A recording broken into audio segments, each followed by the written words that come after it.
Kartica številka 7. Reševanje konfliktnih odnosov. Pri konjih ni težav. V živalskem svetu se vse lepo dogovorijo. Kaj pa v naših kolektivih?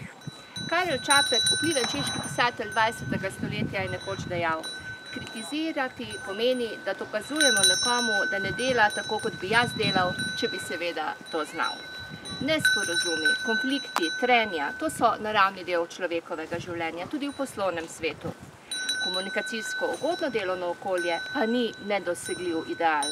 To ni delovno okolje, kjer bi se le smehljali in bili vsi brez težav in problemov.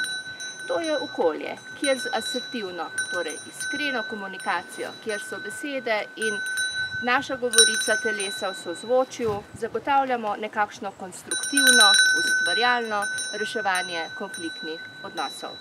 Kartica številka 7. Reševanje konfliktnih odnosov.